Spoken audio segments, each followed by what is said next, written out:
Okay, so let me open up the text. Oh. Side.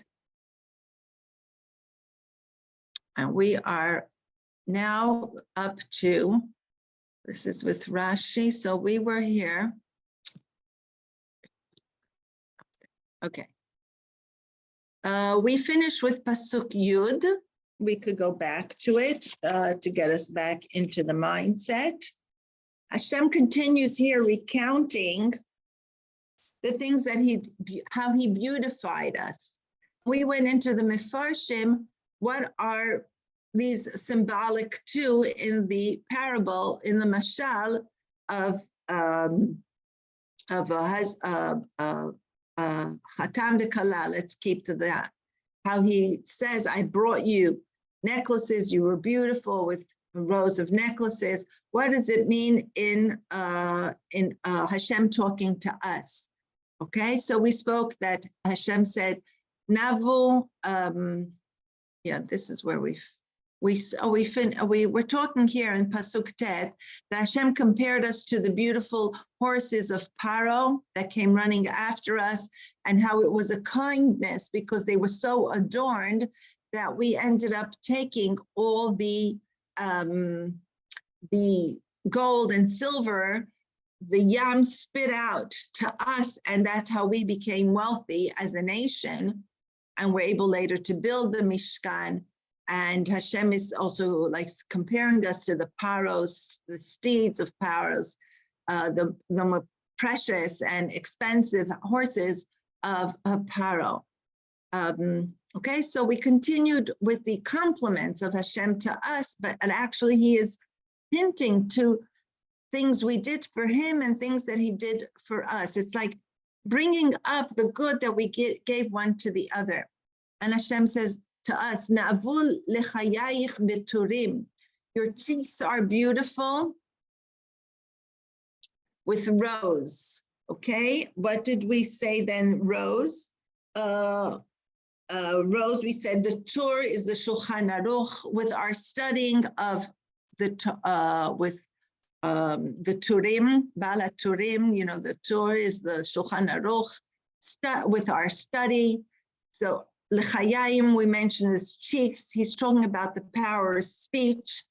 The Mefarshim say here, and the Al-Shich mostly is saying that it's talking to our sense of speech, that we learn Torah, that our cheeks are beautiful because we talk Torah. We said, the Medrash says Turim, it's talking about the Torah shebichtav. It says it's in plural sense, the rose, meaning the Torah, Turim from the word Torah, Torah shebichtav, Torah shebal peh. Okay, and we spoke about beads connected. The beads have holes and they are connected, that there is a connection. Everything that we learn, we are connected. We spoke about these things the previous time. And then we can, Pasuk Yud Aleph continued, Torei Zahav Nasela. We will make rows of gold. Who's this we? And if you remember, we connected the word Naaseh with Bereshit, with the Briat HaOlam, with the creation of man, that God used the same expression, Naaseh Adam, we will make a man. Who was Hashem talking to? And if we see here in Rashi, he says, I and my tribunal decided before the arrival of Paro that I will entice him and strengthen his heart to pursue you with the best of his hidden treasures, so that we will make rows of golden ornaments for him. Hashem is connecting it to also the creation of man, that he also said, Naaseh, that he took counsel with the angels. Hashem is reminding us he created us, and he took counsel with his angels. And the same thing here in the whole thing of Yetziat Mitzrayim and the crossing of the Dead Sea and all the gold and silver that came out. We learned it also, we mentioned that in Hasidut, all that gold and silver that actually years, not many after we made peace with Egypt, there was talk that we actually owe the Egyptian money and that we should pay them back for all the gold and silver that we took at Kriyat Yam Suf. You should just know there was this claim that they wanted that we give back the gold and silver that was taken, that they lost in Kriyat Yam Suf. Number one, it's silly because it was the whole thing was a miracle that they went in on one side and the horses drowned, but the Yam Suf spit all the gold and silver to the side where the Jews was. They have to understand that this was God's will. It's not nature all of a sudden spit it out to the side where the Jews were. Number two, I think somebody answered them, made a calculation of 200 years of slavery. They still owe us money, the Egyptians. So we don't have to give them back the booty of Kiryat Yam Suf. So this, according, Rashi is following that it's God talking to the Jewish people. Okay.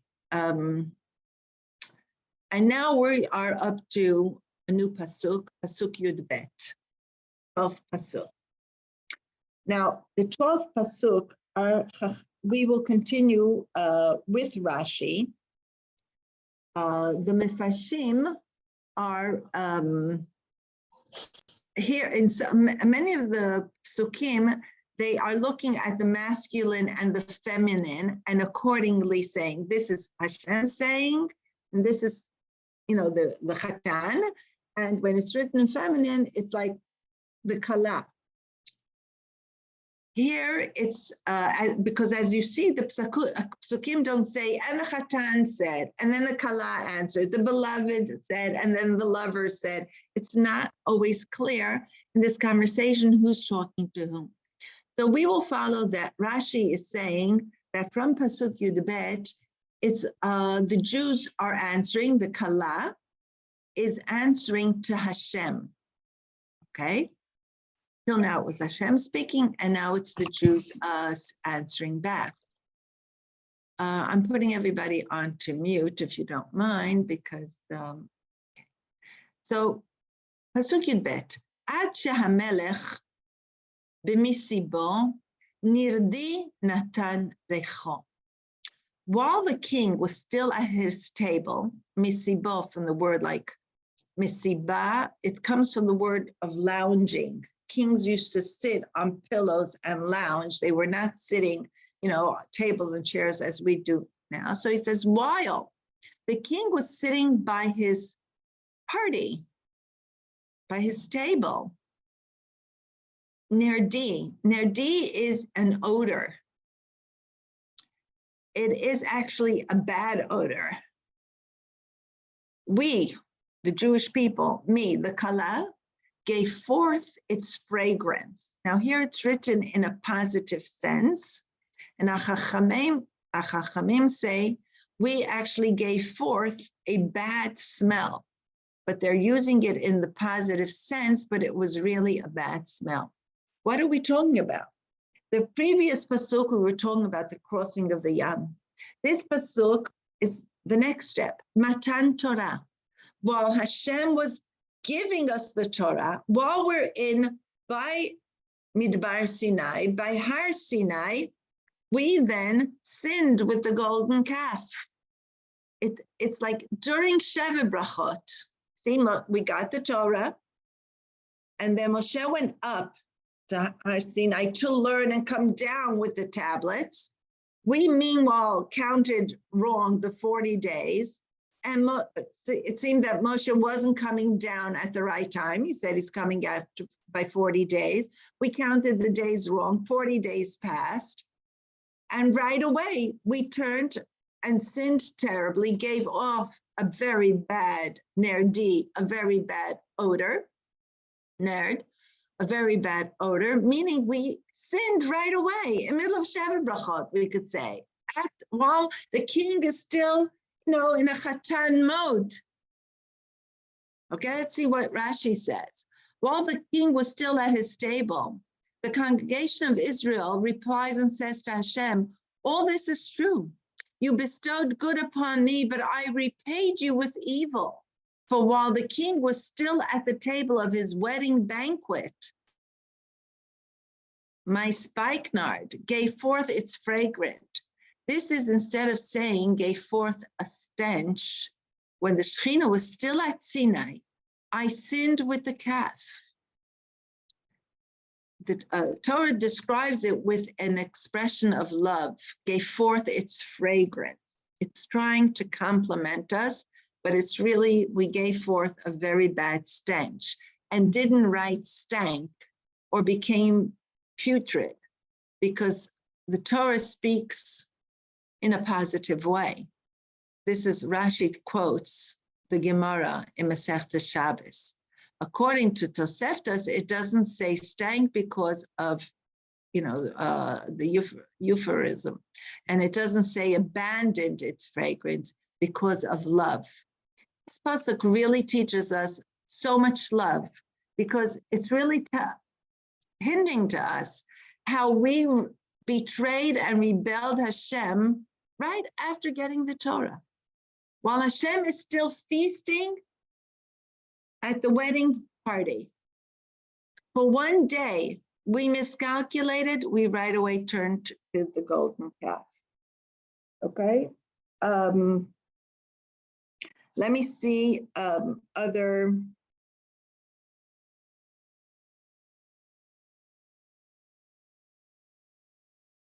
Okay. I could quote you the Talmud. The Talmud says the following. I say it in English. Shameless is the bride that is unfaithful within her bridal canopy. As if we were still in the chuppah, Mount Sinai, as was Israel, who was unfaithful by making the golden calf at Mount Sinai itself. This is referred in the verse, while the king was still at his stable, my nard gave forth its fragrance, yet his love was still with us. This is according to the Gemara. Rabbi Meir says, also in the Gemara, it says, while yet the Melech Malchei Hamlochim, the Holy One, HaKadosh Baruch Hu, was at his table in the heavens, Israel sent forth an offensive smell, became corrupt, and became involved with the golden calf. Okay, but what's interesting, the nerd, which is is an aromatic plant used as in perfume. And in the Talmud, it says that it's one of the ingredients of the Ktoret, meaning he's using like a positive fragrance, but really is telling us that we stank, that we really sinned. What's interesting, the Medrash, okay, I will send Shimona the recording. Okay. The Medrash, is it recording? I hope it is. Yes, the Medrash says an interesting thing. Rabbi Yehuda disagrees with Rabbi Meir. And he says, enough of this. He doesn't like that we're talking negatively on Am Yisrael. And he says, enough of this. The Song of Songs, shir hashirim, is not expounded in a bad sense, but only in a good sense. For shir hashirim was revealed only for the praise of Am Yisrael. So how does he explain this pasuk? His interpretation is in a favorable way. Let me quote it. He says, while Melech Malchei Hamlochim was at his table in the heaven, Israel already sent forth a fragrance before Mount Sinai and said, Kol asher diber Hashem na'aseh v'nishma. Okay, so Rabbi Yehuda sees it as a positive sense that the nerd natan recho, that the nerd flower that is one of the samanei haktoret gave its beautiful smell, which is the wording that we used, na'aseh v'nishma.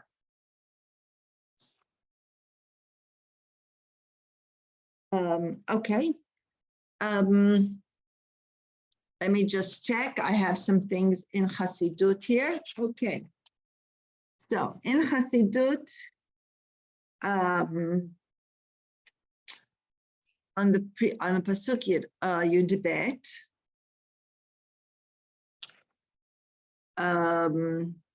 in Torah R HaTorah, one second, R HaTorah, he says that the Melech here is talking about Sfirat HaMalchut. Misibo is miramez on the R that is called Sovev Kol Almim. One second, I'll just close the door.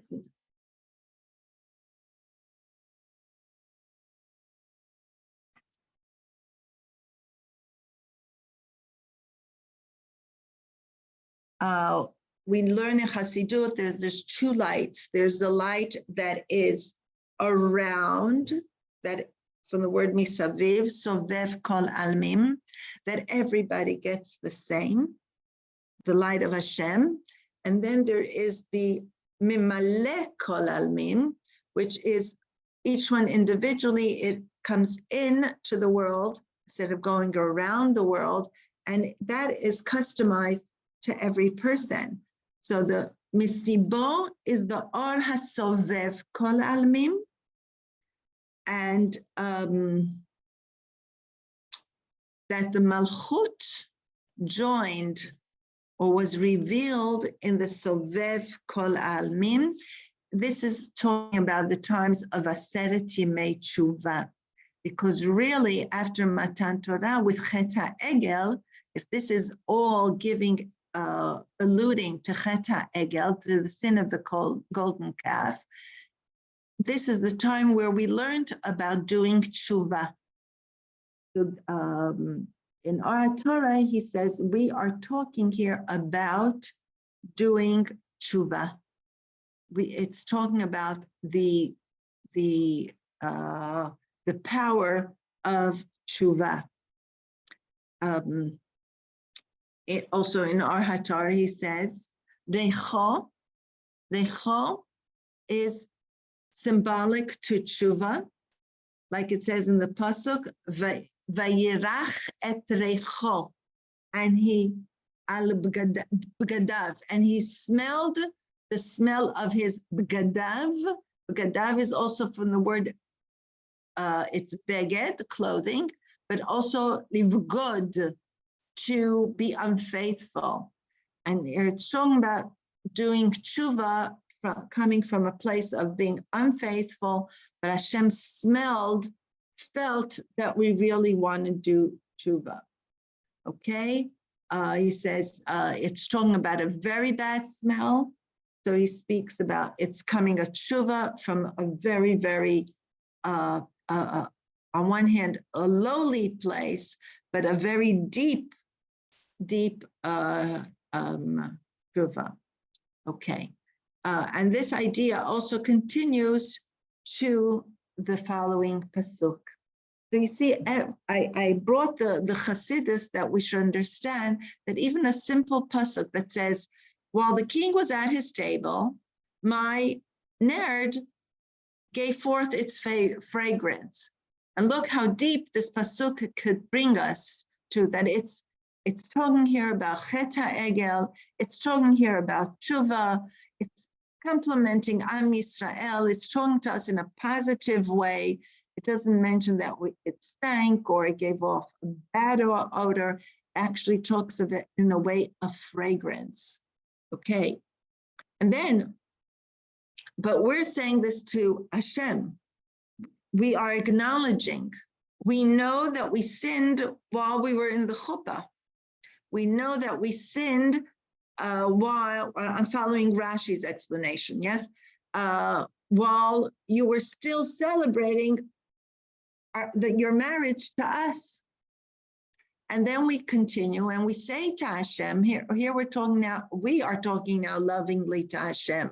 Before he spoke to us lovingly, now we're speaking back to him. Tron hamor dodili ben shaddai yalin. A bundle of myrrh, is that how you pronounce it? Myrrh is my beloved, or mar, I don't know how to pronounce it. It's again a fragrance. It's a spice that gives it's a flower. Actually, it's a flower. So we say a bundle of myrrh is my beloved to me. Between my breasts, he shall lie. Beautiful conversation between a lover and a beloved, that you are to me like a bundle of beautiful flowers, and you lie on my chest. Okay, so what does Rashi say? My beloved has become to me as one who has a bundle of myrrh in his bosom. And he said to me, here, take this bundle, which will give a more fragrant scent than the first one that you lost. So was HaKadosh Baruch Hu, blessed he, appeased by Israel for the incident of the calf, and found them an atonement, tshuva, for their iniquity, and said, donate to the Mishkan, to the tabernacle, and let the gold of the Mishkan atone the gold of the calf. What is this pasuk saying? This pasuk saying, we are saying to Hashem, we sin so terribly, but look, you turned to us and said, and gave us a chance of tshuva. You gave us a bouquet of flower and said, I will rest between you. Build me the Mishkan, and I will bring the Shekhinah to rest in your bosom, to rest amongst you. Look how Hashem, we're saying to him, you were so good. I sinned so terribly. And then you said to me, build me a home with the gold and silver that I gave you before, and I will bring my Shekhinah to rest among you. How unbelievable is your love to me. Between my breasts he shall lie. Even though I betrayed him, he said to dwell there. Between my breasts, what does it mean? The two sticks of the ark. What does that mean? Okay, I will stop sharing for a minute and bring more explanation on this pasuk. Okay. Okay, so the pasuk is saying that Hashem says, we are saying to Hashem, my beloved responded with a bundle of myrrh, the fragrant atonement of erecting a mishkan where his presence will dwell between the two sticks that held the aron. If you know what the aron looked like, here, the kruvim, let me bring you a picture. Let's see if I have it here. Yeah.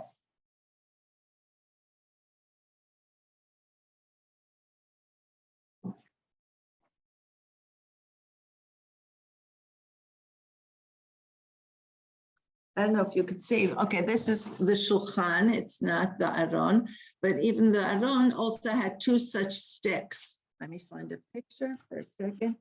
Oh, here, opened up directly. This is the aron. You see, that was in Kodesh HaKodeshim, and there were two sticks that with that they carried them.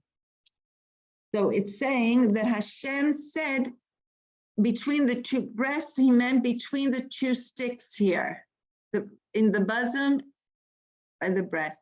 One of the Mefarshim said that the Aron went straight into the Kodesh HaKodeshim, And the kaporet, the parochet that covered it, that separated it from one part of the Mishkan to, and the other part, the Kodesh HaKodeshim. Let me show it to you, what it looks like. So these two sticks protruded a little bit, pushed out the kaporet. So it made it look like a woman's, like a breast, you know, with two protruding, let me see. So that's what it means, that it's, that's why it calls it like the breast. Trying to see which picture would best explain it, or you all understand what I'm saying.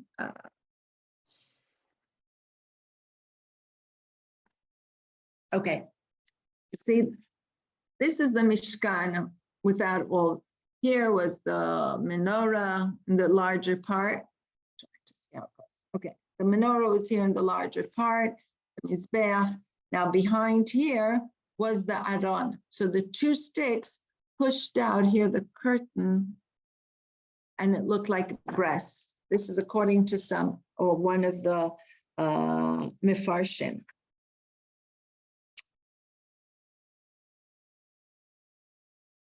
Okay, that the Shechina dwelt there.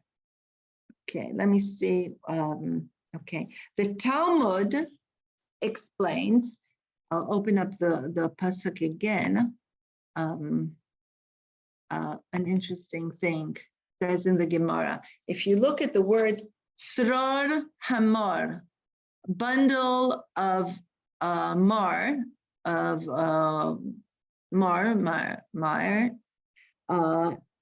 has the same words as Sror is like Mitzrayim, Tsar, narrow.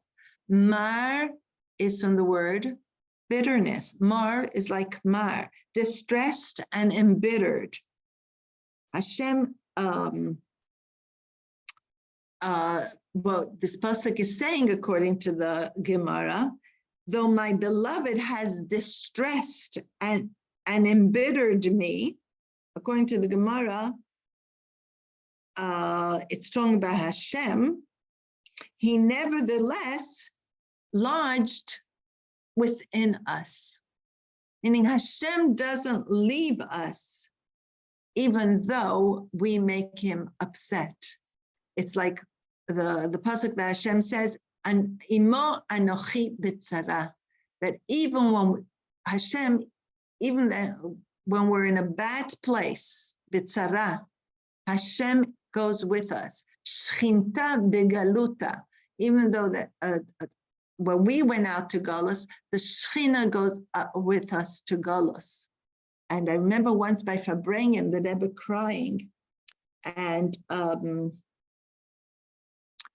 that saying, could be some people have it good, and they don't want Mashiach to come.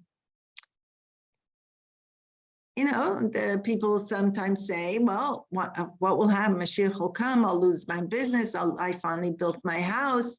Who wants to now be pushed into Eretz Yisrael, start taking korbanot? You know, there's people, everybody's close to himself. And the Rebbe was crying, maybe people aren't asking for Mashiach because they're living a good life and they really are not so excited about wanting to come. Malka, I have to ask you to mute yourself. I'm not managed to do that.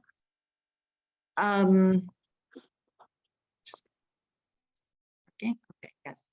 So the Rebbe was crying by Fabrengen that, okay, you're having a good time, but Shechina begaluta, Hashem is in Galus. For Hashem, we have to ask that Mashiach should come. So here we're saying also, according to the Talmud, he pardoned me and commanded me to immediately build him a tabernacle so he could dwell, and like Rashi says, amongst us. The Talmud also explains the word yalin, he will dwell. Yalin is, lalun is to sleep in a temporary place.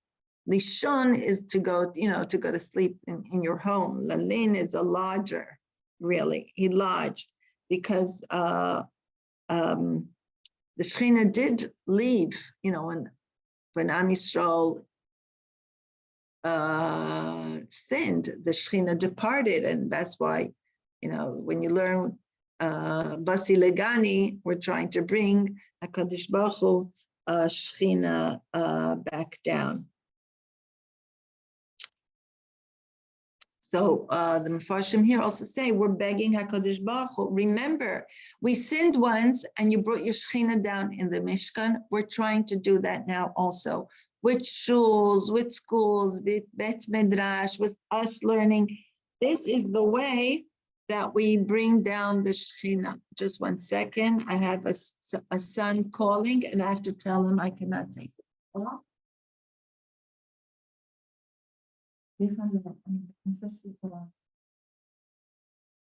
Okay,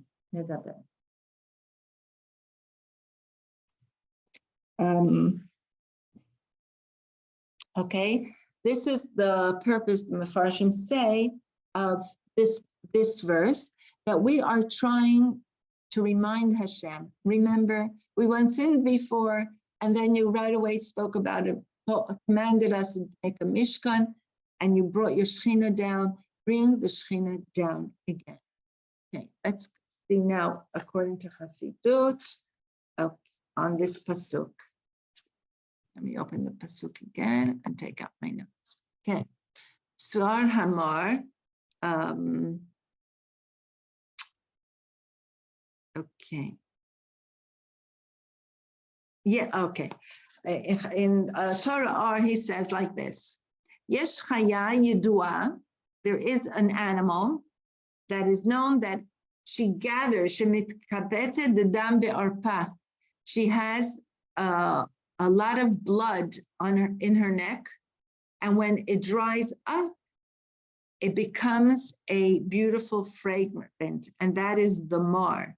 And he explains, what is that in avodat Hashem? What is that in our avodat Hashem?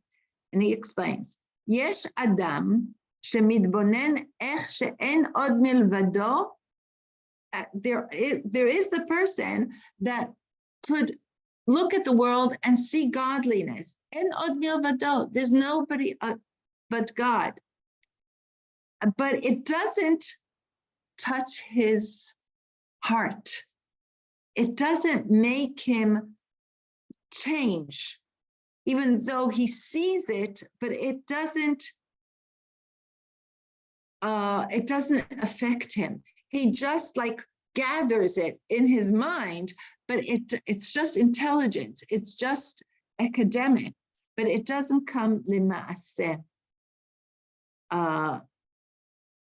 So he says it stays in his neck, like amkshay oref, stubbornness.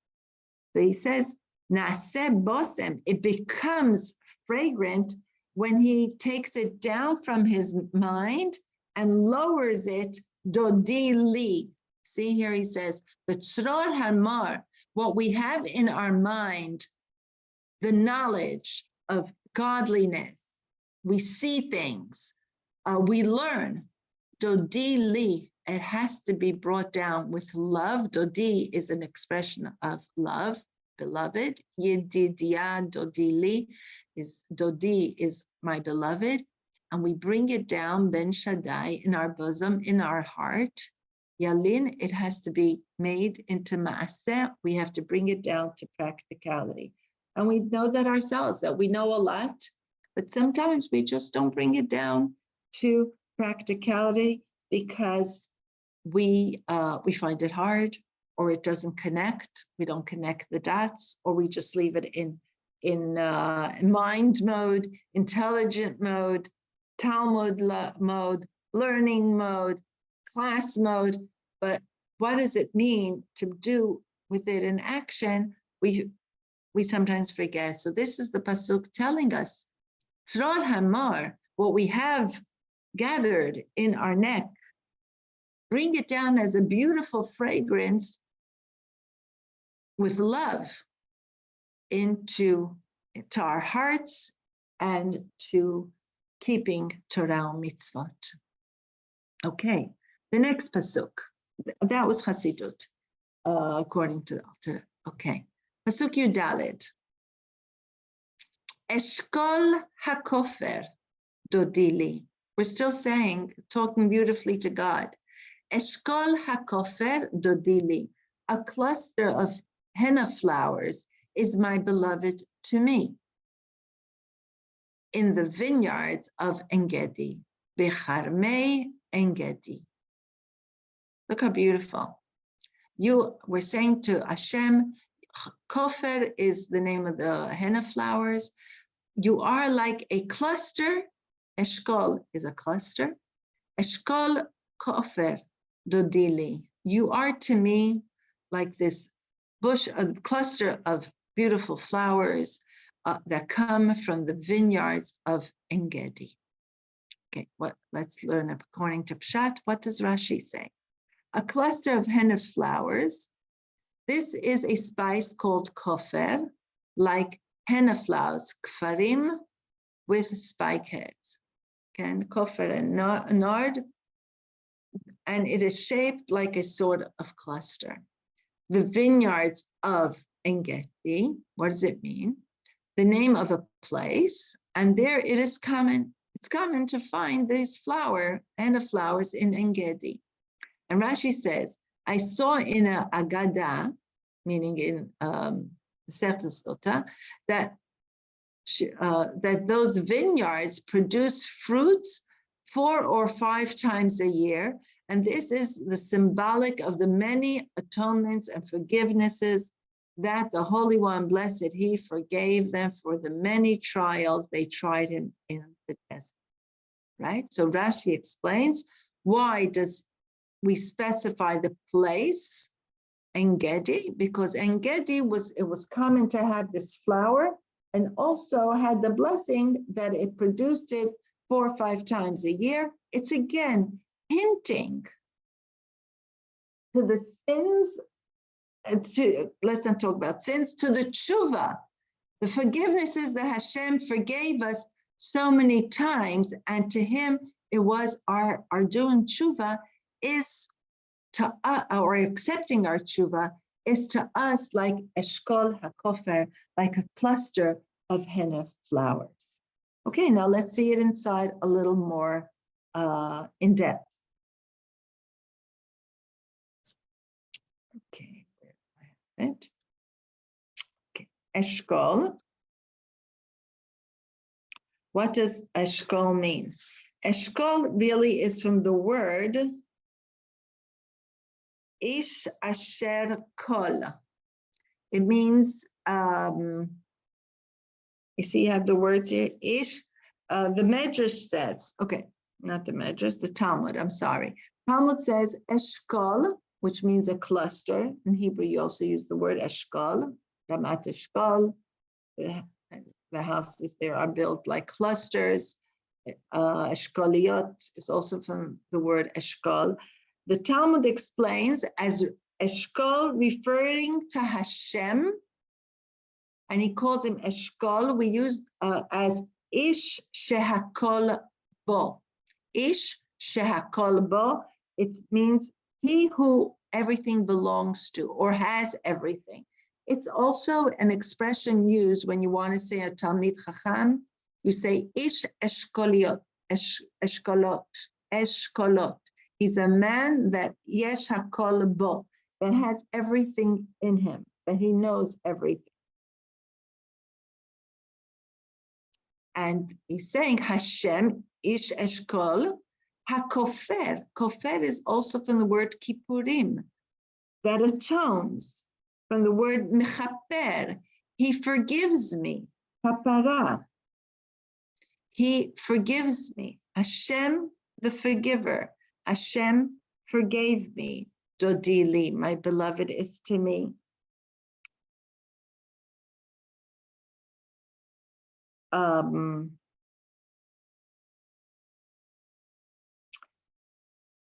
And he says, Becharmi, the Masechta Shabbos, it says, Bekarmi, which means in my vineyard, means it's from the word also shekaramti, that I heaped. Avon, ayin from the word avon, sins. Gedi is the golden calf. Gedi means, Engedi is like the eye or the water of the kid. And Gedi is a kid, is a baby goat. So he says, he connects it, how it's hidden here is the golden calf. When I heaped upon him the sin of the calf. Avon, ayin is from the word avon. Avonot is sins. Gedi of the golden calf. See how behind all this beautiful song is also a lot of little details.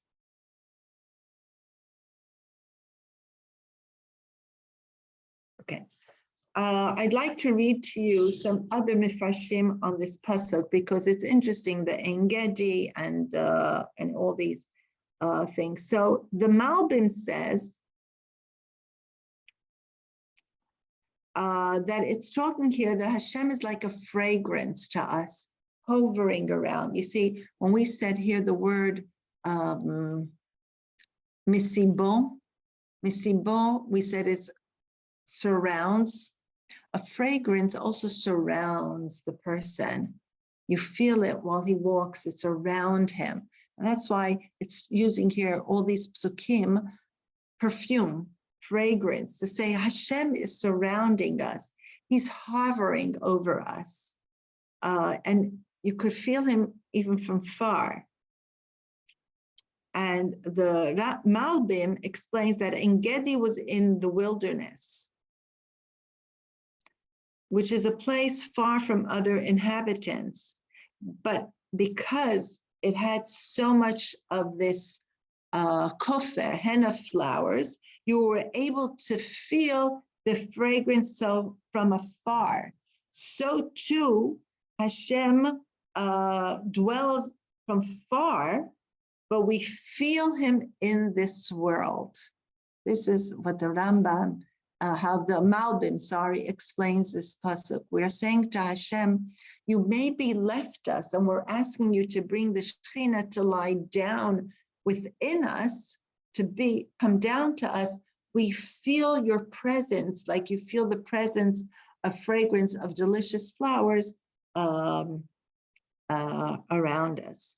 Okay, maybe I stopped sharing for a while so we could, actually, you all disappeared on me, your all names. Okay, I thought I'd see faces. Okay.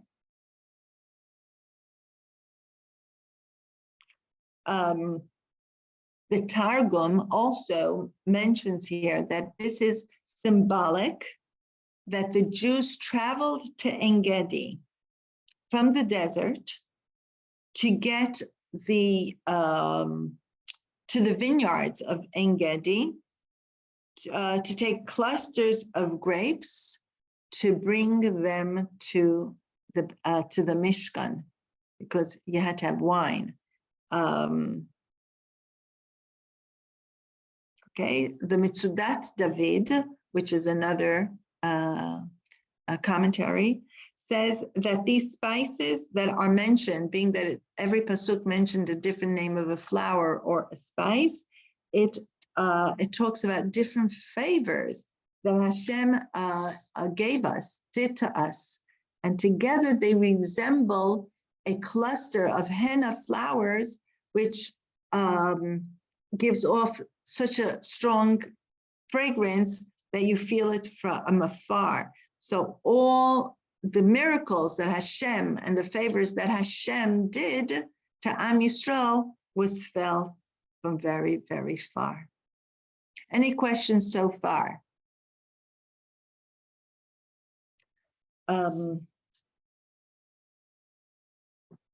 Okay, I want to bring now also again from Torah or HaTorah. It says, Eshkol HaKofer, the cluster of the henna flowers, the Amru Razal, and our Chachamim say, Ze HaKadosh Baruch Hu, Shehakol Shelo Mikaper, that everything he is able to forgive. He has the capability to forgive everything. Hu Yidbarach Kol v'klalot hakol. Hashem is everything, and he encompasses everything. Hainu or ensof, he's unlimited light. Shelemala michochma, that's higher than chochma. Sham en shum hitchalkut lipratim. There, in the world that is unlimited, ensof, that is higher than chochma, there's no compartments. There is no details. It's all one big thing. Chochma, Chabad, Chochma, Binadat, and the Midot, Chesed, Gura, Tiferet. That is all one thing, and there is no sin there. So Hashem, this is talking about a very high level of HaKadosh Baruch Hu that is Me'ala Chochma.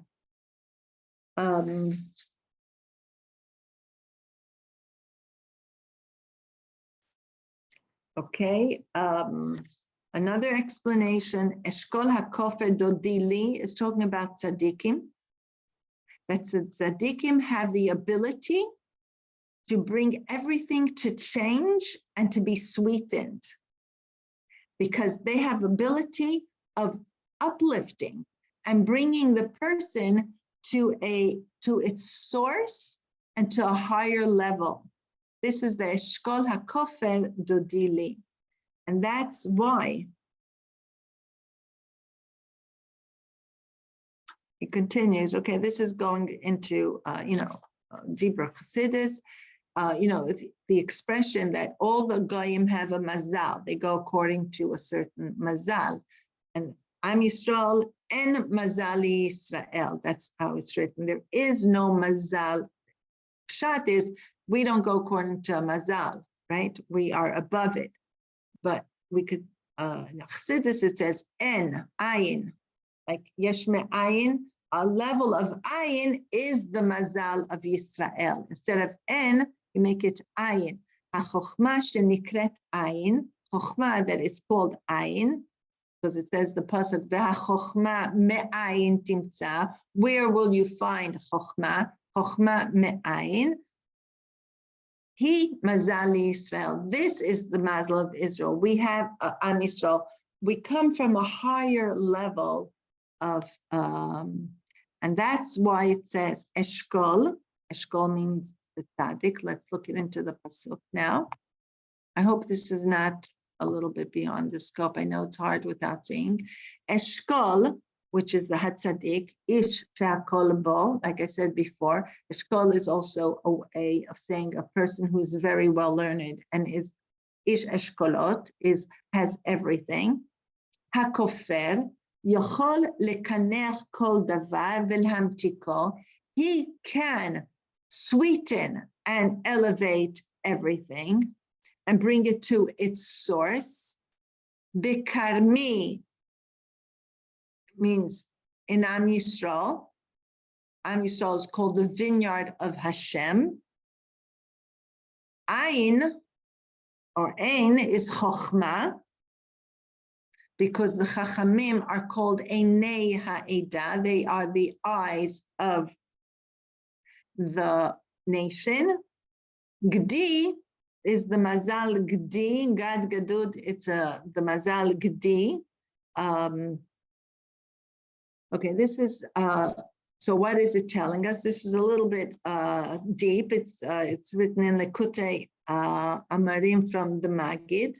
And he says that the tzaddik has the ability to sweeten Am Yisrael and bring them up to a level of high mazal. Okay, I think we will stop here. Or should we do the next pasuk? We could do the next pasuk on a simpler way, a level, and we'll go back to it next week. Is that okay? Hinach yafa rayati. You're beautiful, my wife, my beloved. Ra'aya is a friend, really. Reya, re'im ahuvim. It's also the expression of a wife. Hinach yafa. You're beautiful. Einaich yonim, your eyes are like a dove. Beautiful song. What does Rashi say? We are talking to Hashem. We're saying, I was ashamed of my sin, but he encouraged me with appeasing words, saying, I have forgiven according to your words. Salachti kidvarecha. Hashem said to us, and we mentioned it on Yom Kippur, and you are most fair, for your eyes are like doves. A bride whose eyes are ugly, her entire body requires examination. But a bride whose eyes are beautiful, her body requires no examination. What does this mean? Okay, first let's see the allegorical meaning. I forgave you for your iniquity, and behold, you are fair with your statement of naaseh, and you are fair with your statement nishma, let us hear. Fair with the deeds of your father, and fair with your deeds, your own deeds, because your eyes are like doves. They are the righteous among you who clung to me like a dove, which as soon as it recognizes its mate, it does not abandon it to mate with another. Similarly, all the Leviim gathered to him, and they did not err with the calf. And moreover, behold, you are fair with the work of the Mishkan, as it says, and behold, they made it, and Moshe blessed them. Behold, he praised them for that. Okay, what is Rashi saying? Rashi is saying, Hashem saw the beauty in us. He saw the beauty in our eyes. The Gemara says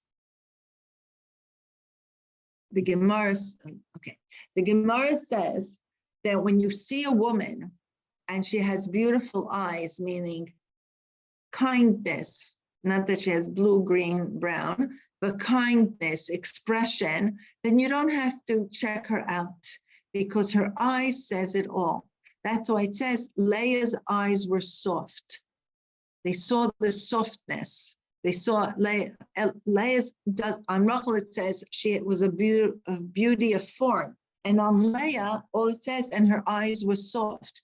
And our Chachamim use it as a compliment. And they say that when you see a woman for Shidduchim, and she has beautiful eyes with kindness and softness, and meaning, depth, then you don't have to check out the rest of her form and the rest of what she is. So we're saying to Hashem, we sinned, but you saw our beautiful eyes, so you forgave and didn't check the rest. You right away said, I love you for your naaseh, I love you for your nishma. I love you that I told you to do the Mishkan. You did it right away. Right away it says, and they did what Hashem said, that we right away went to work and started doing. That's what we're saying. You appeased us and said, Hinech yafa rayati, hinech yafa einaych yonim. You're beautiful, my wife, my beloved. You are beautiful and you have gorgeous eyes. Look how Hashem right away forgave and looked at the good in us.